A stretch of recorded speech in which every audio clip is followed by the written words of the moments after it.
Well, Greg Pickle, James Franklin's Tuesday press conference has come and gone. Yep. There was a lot to get to. I thought it was a very interesting press conference. We have a separate video where we kind of speak in detail about a proposed possible offensive line shuffle. Yep. I think that's definitely possible when they take the field against Buffalo. But there were some other things to get to in the press conference. I think that jumped out to both of us. Yep. Chief of which involved John Donovan, and you know he's taken a lot of heat for the offense and the play calling.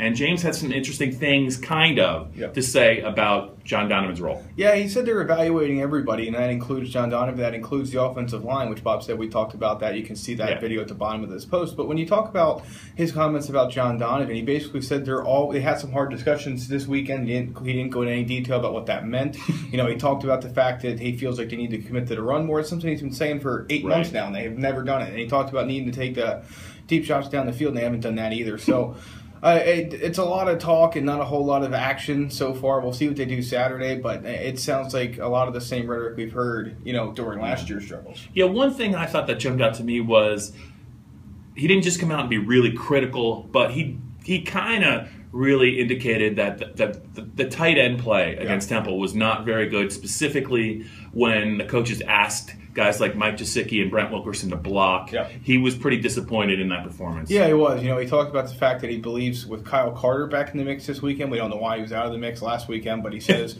with him back in, they expected it to be better. He thinks Mike Gesicki will be better. It's a mentality thing. Adam Brenneman, who of course isn't playing, he's talked about that last spring actually, the fact that those guys had to change their mentality to block.